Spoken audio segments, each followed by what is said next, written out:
के ना देख, रुक के ना देख, रुक के। अभी डाउनलोड करें तक ऐप। बुलेटिन की शुरुआत करेंगे भगवान जगन्नाथ रथ यात्रा के साथ, क्योंकि कोरोना संकट के बीच आज भगवान जगन्नाथ की रथ यात्रा निकाली जा रही है। सुप्रीम कोर्ट की सोशल डिस्टेंसिंग समेत तमाम गाइडलाइंस के बीच ये रथ यात्रा निकल रही है। इसको लेकर पुरी और अहमदाबाद में गहमा गहमी है। लेकिन आपको ये बता दें कि गुजरात हाई कोर्ट के आदेश के बाद अहमदाबाद में रथ यात्रा नहीं निकाली जा रही है। सोशल डिस्टेंसिंग का पालन करते हुए भक्तों को मंदिर परिसर में ही दर्शन की अनुमति है। सुबह मंगला आरती के बाद गुजरात के सीएम विजय रूपानी ने भगवान जगन्नाथ के दर्शन किए और परंपरा के मुताबिक सोने की झाड़ू से सफाई की। उधर पुरी में रथ यात्रा की तैयारी जोरों पर है। यहां सुबह 10 बजे भगवान जगन्नाथ रथ पर सवार होंगे। 2 तस्वीरें पुरी और अहमदाबाद की, जहां पर रथ यात्रा अलग अलग स्वरूप में निकाली जा रही है। पाबंदियों के बीच ये परंपरा वाली रथ यात्रा, लेकिन कोरोना काल है, ऐसे में भगवान के लिए भी कुछ नियम बदल दिए गए हैं। अहमदाबाद से हमारी संवाददाता गोपी घांगर हमारे साथ जुड़ गई हैं। गोपी, आप तो हर साल ये रथ यात्रा देखती हैं, लेकिन इस बार किस तरीके से इसका स्वरूप बदला हुआ नजर आ रहा है? गोपी। बिल्कुल नेहा, इस बार का जो स्वरूप है वो काफी बदला हुआ रथ यात्रा का स्वरूप है। इस बार ये अगर कहें तो मैं पिछले 20 साल से रथ यात्रा को कवर कर रही हूँ और यहाँ पे आप देख सकते हैं कि भगवान जगन्नाथ, बहन सुभद्रा और भाई बलभद्र, ये तीनों के रथ को यही मंदिर परिसर में ही घुमाकर यहीं पे रख दिया गया है दर्शनार्थियों के लिए। यहाँ पे 10-10 के नंबर में अब जो भक्त है, ये फिलहाल आप जो देख रहे हैं ये पुलिस का काफिला है और वो लोग हैं जो मंदिर के साथ जुड़े हुए लोग हैं। हालांकि इसके बाद अब जो आम लोग हैं वो भगवान के दर्शन के लिए आ पाएंगे, लेकिन सिर्फ 10-10 की तादाद में ही उनको आने दिया जाएगा। साथ ही यहाँ पे भक्तों का जो उत्साह है वो काफी खास रहे है क्योंकि कहीं ना कहीं जिस तरीके से कोरोना का काल चल रहा है, तो वैसे में भक्त भले ही अपने घर पर है, लेकिन भगवान के दर्शन के लिए उनकी आंखें हमेशा तरसी रहती है। और आज का जो मौका रहता है रथ यात्रा का, ये काफी खास रहता है क्योंकि भगवान स्वयं उनके द्वार पे दर्शन देने के लिए पहुंचते हैं। तो वैसे में रथ यात्रा तो नहीं निकल रही है, रथ यात्रा मंदिर के अंदर ही रहेगी। गुजरात हाईकोर्ट ने ये फैसला सुनाया है, तो जो लोग दर्शन करने आना चाहते हैं वो मंदिर में आ सकते हैं, लेकिन एक सोशल डिस्टेंस के साथ ही उन्हें दर्शन करने दिया जाएगा। साथ ही जब सुबह ठीक है, लौटेंगे आपके पास गोपी, क्योंकि पुरी की बेहद भव्य तस्वीरें आ रही हैं, जहां पर जिस तरीके से हर साल शोभा यात्रा निकलती है, इस साल भी निकलेगी, क्योंकि अब कोर्ट ने आदेश दे दिया है कि सोशल डिस्टेंसिंग और तमाम नियमों का पालन करके इस यात्रा को निकाला जा सकता है। 6 याचिकाएं सुप्रीम कोर्ट में लगाई गई थी, आपको बता दें, और फैसला अंततः मंदिर समिति के पक्ष में आया। और जब ये फैसला आया तो पूरी शहर में उत्साह दौड़ गया, क्योंकि ये यात्रा कई मायनों में पुरी के लिए काफी अहम होती है। हर साल ये भव्य यात्रा निकाली जाती है। फैसला आते ही सेवकों ने इसकी तैयारी शुरू कर दी और रथशाला में अब ये खड़े रथ खींचे जा रहे हैं। इन्हें मंदिर के सामने लाकर खड़ा कर दिया गया है।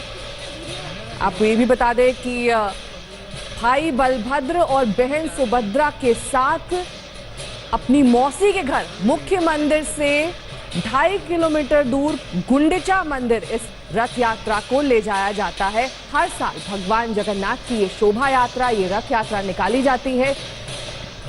कल कोलकाता से हमारी संवाददाता मनोज्ञा लोईवाल इस वक्त जुड़ गई हैं। मनोज्ञा, वहां पर क्या तैयारियां आप देख पा रही हैं? जय जगन्नाथ, कुछ इसी अंदाज में स्वागत किया जाता है जो भी व्यक्ति पुरी आता है। आज पुरी में अंदाज बिल्कुल अलग है। कर्फ्यू लगा हुआ है कल रात से, लेकिन उसके बावजूद रथ यात्रा होगी। रथ में इस बार हर बार की तरह भगवान जगन्नाथ, बलभद्र और सुभद्रा तो होंगे। तीनों भाई बहन अपने घर से यानी जगन्नाथ मंदिर से निकलकर 3 किलोमीटर पुरी के गुंडीचा मंदिर तो जाएंगे, लेकिन इस बार भक्त सिर्फ और सिर्फ टीवी स्क्रीन पर या बाकी सारी जगहों पर या ऑनलाइन देख पाएंगे। सारी चीजों का ऑनलाइन टेलीकास्ट तो किया जा रहा है, लेकिन इस 3 किलोमीटर के रास्ते पे आज के दिन सिर्फ वो पुलिस वाले और सिर्फ वो कर्मचारी हैं और वो पंडे हैं, वो पुजारी हैं जो कोविड-19 का टेस्ट करवाकर नेगेटिव हो चुके हैं और उन्हीं को आज परमिशन दी गई है इस रथ को खींचने की। लेकिन अद्भुत बात यह है कि जिस तरह से 5000 वर्ष पहले ये पूरा जो कॉन्स्टलेशन बना था सूर्य ग्रहण के साथ, इस बार भी वही बना है। हालांकि इस बार मंदिर और आसपास के लोगों की जगह इस बार वहां सिर्फ पुलिस वाले और कर्मचारी हैं। भगवान जगन्नाथ की रथ यात्रा का बहुत महत्व है। ऐसा माना जाता है अगर 1 वर्ष नहीं होगी तो 10 वर्ष नहीं हो पाएगी, जिसकी वजह से सुप्रीम कोर्ट ने ये इसको संज्ञान में लेकर ये ऑर्डर दिया। लेकिन मैं इस समय हूँ कोलकाता में, जहाँ इस्कॉन मंदिर में भी रथ यात्रा शुरू हो जाएगी और यहाँ भी एक अद्भुत तरीके से रथ यात्रा की जा रही है। इसका मतलब है कि 9 किलोमीटर की रथ यात्रा को अब 0 किलोमीटर कर दिया गया है, जहां भगवान जगन्नाथ मंदिर में ऊपर से उतरेंगे और छोटे छोटे रथ में, यानी कि 2 फुट के रथ में बैठकर इस इलाके में आएंगे। इसे वृंदावन बना दिया गया है। कुछ इसी तरह हजारों वर्षों पहले जब ये रथ यात्रा शुरू हुई थी, इसी तरह इसी अंदाज में हुई थी। और ये एकमात्र रथ यात्रा है, एकमात्र ऐसा पूजा का पूरा प्रकरण है जहां पर भगवान अपने भाई बहनों के साथ अपनी मूर्ति के साथ, यानी कि जो पूजा की मूर्ति है वो मंदिर से बाहर निकलती है और रास्तों पर उसकी पूजा की जाती है। ये उन लोगों के लिए है क्योंकि पूरी मंदिर में हिंदू छोड़कर किसी और को जाने की अनुमति नहीं है। ऐसे में जब मंदिर से रथ निकलता है तो उसी समय आपको दिखाएं इस समय लाइव तस्वीरें कि कैसे इस मंदिर से अब रथ निकल रहा है। लौटेंगे आपके पास मनोज, कोलकाता की तस्वीर देखिए किस तरीके से पारंपरिक तरीके से ये रथ यात्रा हर साल निकाली जाती है, लेकिन इस बार इसका स्वरूप बदल गया। हालांकि कुछ चीजें वैसी ही हैं जैसी हर साल होती हैं। अगर 1 साल ये रथ यात्रा नहीं हो पाए तो ऐसा माना जाता है कि 10 साल फिर ये नहीं हो सकती। इसी को संज्ञान में लेते हुए सुप्रीम कोर्ट ने आदेश दिया है कि पाबंदियों के साथ ये रथ यात्रा निकाली जा सकती है। और जैसा कि हमारी संवाददाता बता रही थी, जो सफर हर बार तय होता है उतना लंबा सफर तो नहीं, लेकिन अंदर मंदिर के भीतर जो परंपराएं हैं वो निभाई जा रही है। बाहर तक भगवान जगन्नाथ को ले जाया जाएगा, लेकिन उसके आगे ये यात्रा नहीं होगी। पूरी की तस्वीरें भी हमने आपको दिखाई। अहमदाबाद से हमारी संवाददाता गोपी गांगर लगातार हमारे साथ जुड़ी हुई है। गोपी, परंपरा एक जगह है, हर साल ये निभाई जाती है, लेकिन दूसरी तरफ भक्तों की आस्था और श्रद्धा भी है। कोरोना काल चल रहा है, ऐसे में काफी भक्त निराश हुए होंगे क्योंकि हर साल उनके लिए एक उत्सव की तरह होता है।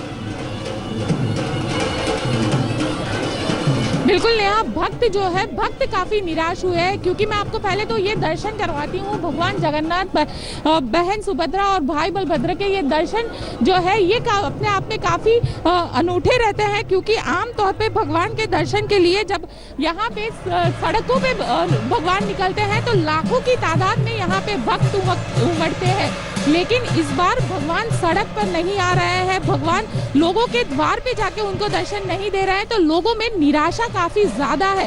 कल रात से ही यहाँ पे सिक्योरिटी को काफी सिक्योरिटी पर्सन्स को भी काफी तैनात कर दिया गया है ताकि ज्यादा लोग यहाँ पे इकट्ठे ना हो, और जो लोग भी यहाँ पे इकट्ठे हो वो सोशल डिस्टेंस का पूरी तरीके से पालन करें। आप देख सकते हैं आज सुबह जब यहाँ पे मंगला आरती की गई तो उसी तरीके से मंगला आरती की गई जिस तरीके से रथ यात्रा के दिन की जाती है। भगवान को खिचड़ी का महाभोग दिया गया और उसके बाद उसी परंपरा से भगवान के रथ को यहाँ पे लाया गया। लेकिन अहमदाबाद की जो रथ यात्रा रहती है उस रथ यात्रा में कई सारे कलर्स रहते हैं, चाहे वो अखाड़ा हो जो करतब करते हुए पूरे रथ यात्रा के दौरान चलते हैं, या फिर जो ट्रक है झांकियों के साथ वो रहते हैं। भगवान की झांकियां रहती है, भजन मंडलियां रहती है। इस बार ना ही भजन मंडलियां है, ना ही ट्रक है, ना ही बहुत शुक्रिया तमाम जानकारी के लिए, क्योंकि आपके जरिए बहुत सारे भक्तों ने इस रथ यात्रा के दर्शन की। मनोगिया का भी बहुत बहुत शुक्रिया। आगे बढ़ेंगे, बात करेंगे जम्मू कश्मीर के पुलवामा में आज तड़के हुए एनकाउंटर की, जिसमें सुरक्षा बलों के जवानों ने 2 आतंकियों को ढेर कर दिया। हालांकि एनकाउंटर में सीआरपीएफ का एक जवान भी शहीद हुआ है। इस महीने अब तक 11 एनकाउंटर हो चुके हैं जिसमें 30 आतंकियों को मार गिराया गया। सुरक्षा बलों का प्रहार,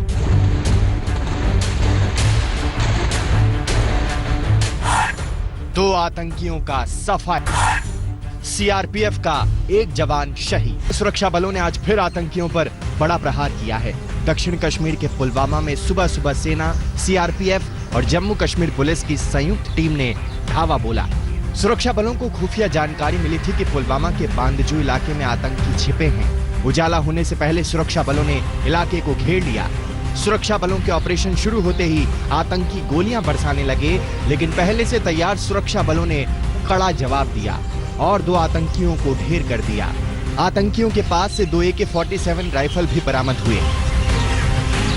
मुठभेड़ तब शुरू हुई जब सुरक्षा बलों को रात में खबर मिली थी कि बंडजू गांव जो कि पुलवामा जिले में आता है वहां पर कुछ मिलिटेंट छुपे हैं, जिसके बाद वहां तलाशी अभियान शुरू हुआ और दोनों मिलिटेंट मारे गए। पिछले 48 घंटे के दौरान कश्मीर में ये दूसरी मुठभेड़ थी। रविवार को कश्मीर के श्रीनगर के जड़ीबल इलाके में 3 मिलिटेंट मारे गए थे और कुल मिलाकर 5 मिलिटेंट पिछले 48 घंटे में कश्मीर में मारे गए हैं।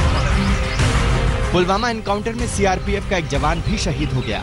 आतंकियों से मुठभेड़ में उसे गोली लगी, जिसके बाद उसे फौरन अस्पताल ले जाया गया, लेकिन तब तक उसकी सांसें बंद हो गईं। कश्मीर में सुरक्षा बलों के ऑपरेशन से आतंकी बौखलाए हुए हैं। कल ही आतंकियों ने त्राल सेक्टर के सीआरपीएफ कैंप में ग्रेनेड से हमला किया। 1-2 महीना जितना भी ऑपरेशन हो रहा है, ये इसको आप प्रोफेशनल के ये फोर्सेस का या ऊपर वाले की कृपा बोलिए, ब्लेसिंग बोलिए कि बहुत बढ़िया हो रहा है, कोई कोलेटरल डैमेज नहीं हो रहा है। जब कोलेटरल डैमेज नहीं होता है तो फोर्स का ही मनोबल बढ़ता है, पब्लिक भी स्टोन पेल्टिंग नहीं करती है, कोई तंग नहीं करती ऑपरेशन करने में। जून के महीने में ही सुरक्षा बलों ने 41 आतंकियों का काम तमाम किया। करीब हर रोज आतंकियों का सफाई किया जा रहा है। 2 दिन पहले ही 3 आतंकियों को मार गिराया गया। वहीं 19 जून को डबल एनकाउंटर में 8 आतंकियों का खात्मा हुआ। 10 और 5 जून को भी 5 दहशतगर्दों को उनके अंजाम तक पहुंचाया गया। सुरक्षा बलों ने 4 महीने में लश्कर-ए-तैयबा, जैश-ए-मोहम्मद, हिजबुल मुजाहिदीन और अंसार गजवातुल हिंद के कई कमांडरों को ढेर किया। इस साल करीब 100 आतंकियों का सफाया हो चुका है। श्रीनगर से अशरफ वानी के साथ आज तक ब्यूरो। अशरफ वानी हमारे संवाददाता इस वक्त तमाम जानकारी के साथ हमारे साथ जुड़ गए हैं। अशरफ, सबसे बड़ी बात जो कि डीसीपी ने भी कही वो ये कि कोलैटरल डैमेज इन एनकाउंटर्स में नहीं हो रहा है, ये सबसे अहम है और ऐसे में इन्हें बेहद सक्सेसफुल माना जा रहा है इस लिहाज से कि जितने भी एनकाउंटर्स अभी तक हुए हैं सारे आतंकियों का सफाया करने में सेना कामयाब रही है। बिल्कुल नेहा, दरअसल जो इन ऑपरेशंस में और एक फायदा मिला सुरक्षा बलों को वो था जो कि कोविड का फैलाव है, भले ही लोग और दुनिया और देश उससे ग्रस्त हो, लेकिन दूसरी तरफ सुरक्षा बलों को उससे ये लाभ मिला कि लोगों का जमावड़ा इन मुठभेड़ की जगहों पर जमा नहीं हो रहा है जो पहले होता था। वही जो IG police Jammu Kashmir police Vijay Kumar बता रहे थे। लेकिन अगर देखें तो इस साल अभी तक 108 जो है आतंकी अलग अलग मुठभेड़ों में जम्मू कश्मीर में मारे गए हैं।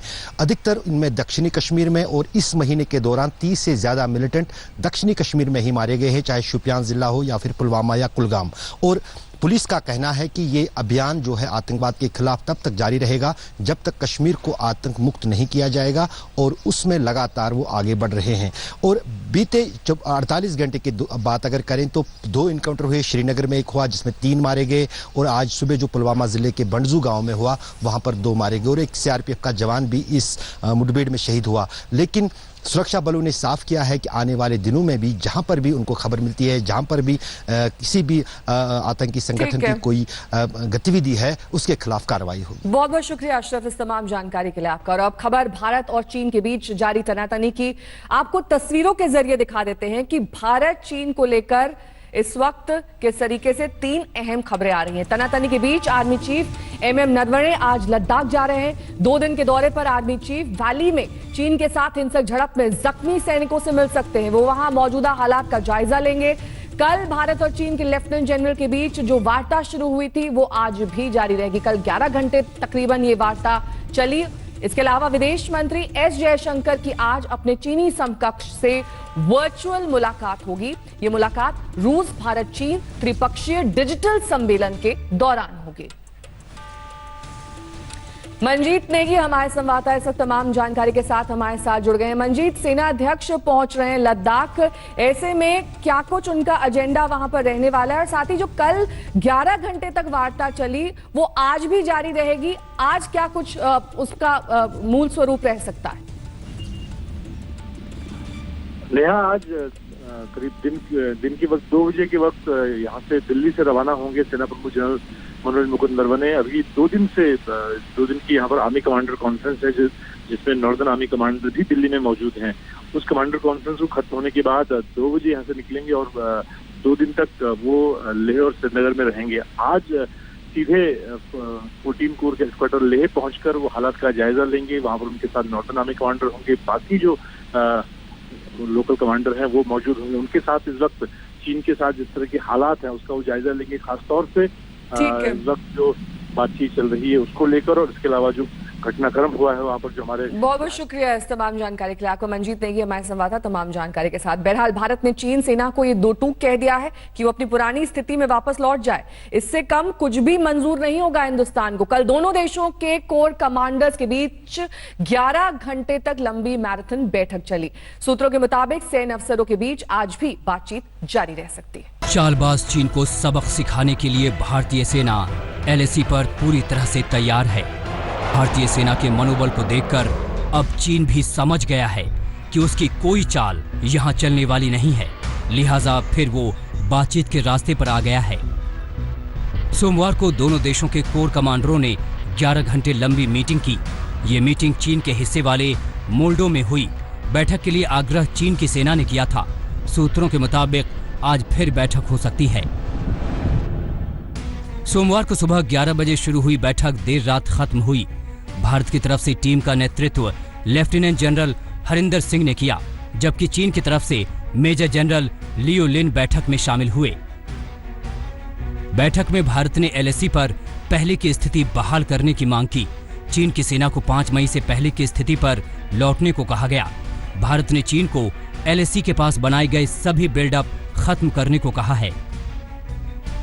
हालांकि चीन पीछे हटने के मूड में नहीं दिख रहा है, लेकिन चीन की गलवान घाटी में पेट्रोलिंग पॉइंट 14 पर नजर है। चीनी सेना LAC पर आर्टिलरी और टैंक के साथ मौजूद है। हिंदुस्तान की सेना भी मुंहतोड़ जवाब देने के लिए सामने आकर खड़ी हो गई है। चीन ने भारत के खिलाफ दूसरा मोर्चा पेंगोंग त्सो झील पर खोला है, जहां फिंगर 4 पर चीन की धूर्त सेना डेरा डाले है, जिसके सामने भारत के जांबाज सैनिक डटे हैं। इन तस्वीरों में साफ है कि भारतीय सेना बड़ी तत्परता से, चाहे उत्तर सिक्किम का नकुला हो या लद्दाख का गलवान, चीनी सेना के साथ लोहा ले रही है और चीनी सेना को निरंतर पीछे खदेड़ रही है।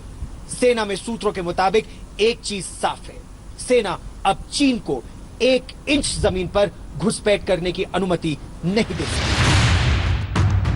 इस बीच चीन की मक्कारी को देखते हुए LAC पर भारत ने सेना को खुली छूट दे दी है, ताकि मौके की नजाकत के हिसाब से वो फैसला ले सके। सेना को 500 करोड़ का इमरजेंसी फंड दिया गया है, ताकि सेना कोई भी हथियार डिपार्टमेंट ऑफ मिलिट्री अफेयर्स की सलाह से खरीद सके। इस फंड का मकसद खरीद में देरी की मुश्किलों को खत्म करना है। अब देखना है कि गलवान घाटी पर कब्जे की बदनीयत रखने वाला चीन अपने कदम कब पीछे खींचता है। श्रीनगर से शुजाउल हक और दिल्ली से मंजीत नेगी के साथ लद्दाख से गौरव सावंत, आज तक। वहीं चीन में सीमा विवाद के बीच एक वीडियो सामने आया है। इस वीडियो में भारत और चीन के सैनिक झड़प करते हुए दिखाई दे रहे हैं। ये वीडियो दरअसल सिक्किम का बताया जा रहा है। तस्वीरें इसी दौर की हैं। सैनिकों के मुंह पर लगे मास्क के बता रहे हैं कोरोना काल में ही चीन ने सिक्किम में चालबाजी की थी। इसके चलते ही भारत और चीन के सैनिकों के बीच ये झड़प हुई थी।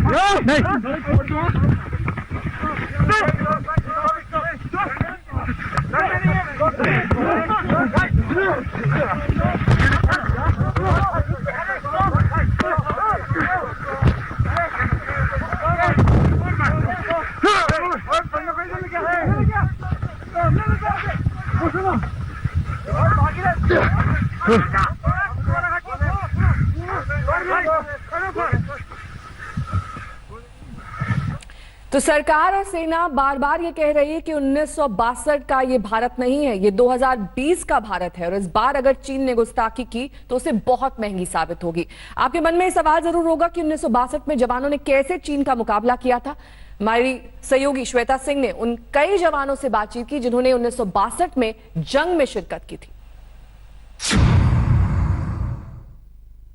जो अभी बोल रहा है ना गलवान नाला, उस साइड से गया था डीबीयू छुट्टी जाने के लिए। वहाँ जो जट रेजिमेंट लाया वहाँ पठानकोट से, तो वो लोग बोला हम 24 घंटा हम रुकेगा उनको। रात के 1 बजे उनका फेयरिंग हो गया, तो उनको गेट के लिए मेरे को भेजा। जब मैं गया जहाँ पोस्ट पर जाना था, वो पोस्ट कब्जा था उनका चेन्नई का, मतलब धुआं कोई दिखाई नहीं दे रहा। तो फिर मैंने पूरे को रुकाया।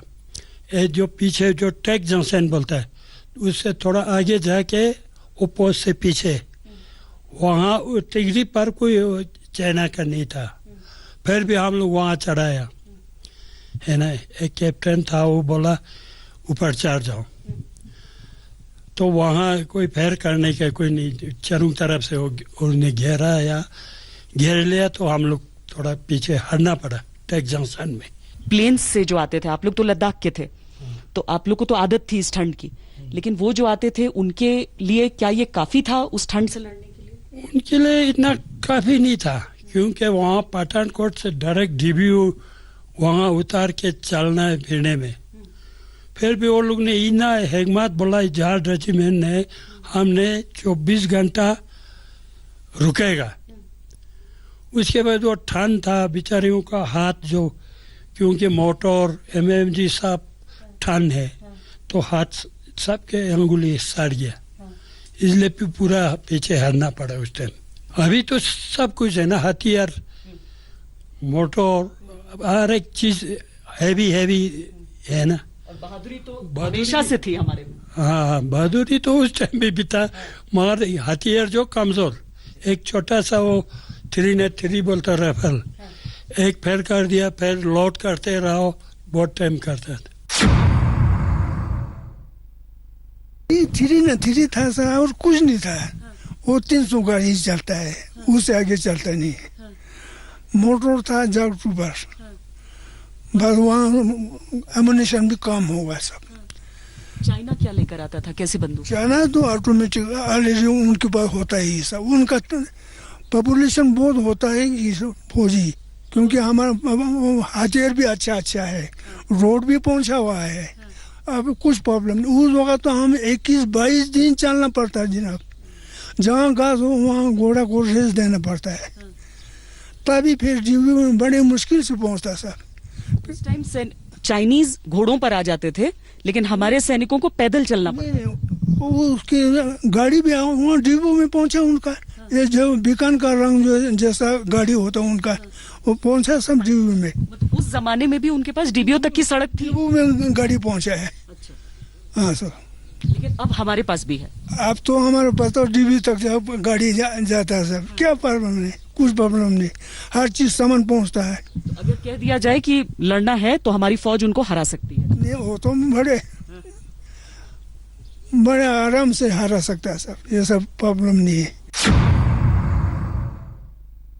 लगातार हमारा 2 आदमी के बीच में एक घोड़ा मिलता था सवारी के लिए, तो वो 1 घंटा वो चलना, 1 घंटा हम पैदल चलना, जहाँ हमारा पानी के किनारे पहुंचा तो वो रुकना, फिर दोनों चढ़ के पानी क्रॉस करता था।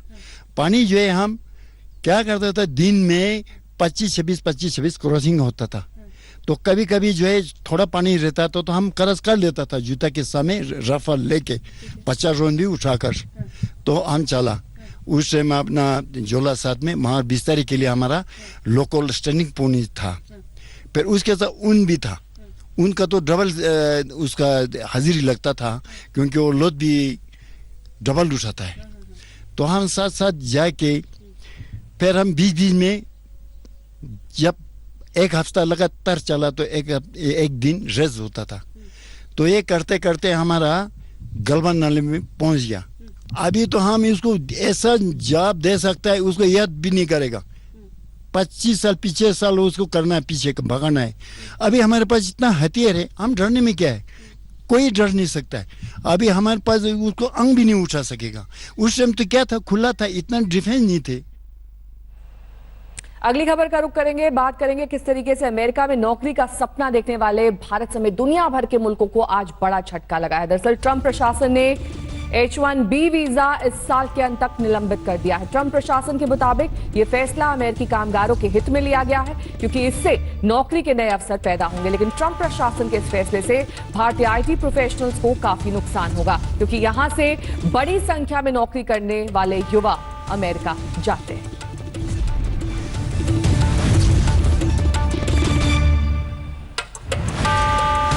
हज यात्रा रोकने की तमाम अटकलों को शांत करते हुए सऊदी अरब ने कहा है कि इस साल हज को रद्द नहीं किया जाएगा। करीब 90 सालों में कभी हज रद्द नहीं हुआ है। हालांकि कोरोना वायरस को देखते हुए सीमित संख्या में लोगों को इसमें शामिल होने की अनुमति दी जाएगी। खास बात यह है कि सिर्फ सऊदी अरब में रह रहे लोग ही इसमें शामिल हो सकते हैं। हालांकि ये नहीं बताया गया है कि कितने लोग इसमें सम्मिलित हो सकते हैं।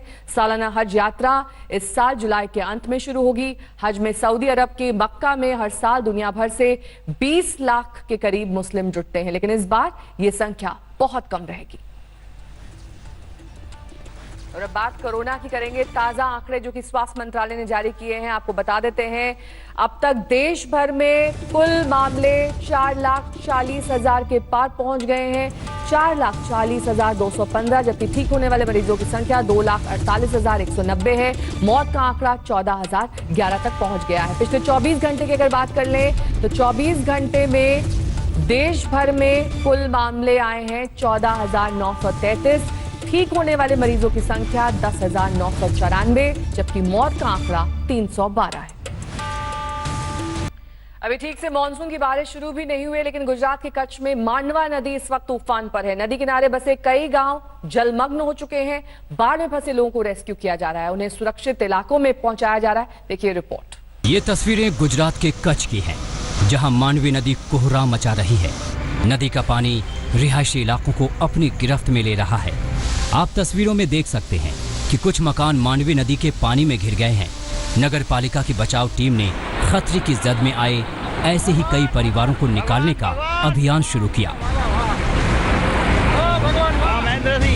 नगर पालिका की टीम मोटी रस्सी लेकर यहां पहुंची और फिर स्थानीय लोगों की मदद से रस्सी को नदी के इस छोर से दूसरे छोर तक बांधा गया। इसके बाद बाढ़ में घिरे मकानों से लोगों को निकालने का अभियान शुरू हुआ। पहले महिलाओं को निकाला गया, साथ में छोटे छोटे बैग में रखा जरूरी सामान भी उन तक पहुंचाया गया। लेकिन कच्छ में ये रेस्क्यू ऑपरेशन इतना आसान नहीं था, क्योंकि उफनती गरजती मांडवी नदी सब कुछ बहा ले जाने पर आमादा थी।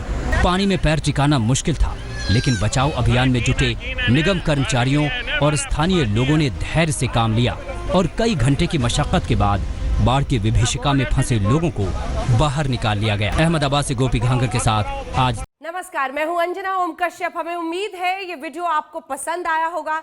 लेटेस्ट खबरों के लिए यूं ही देखते रहिए आज तक, और इस वीडियो के पसंद आने पर लाइक, शेयर एंड सब्सक्राइब करना ना भूलें।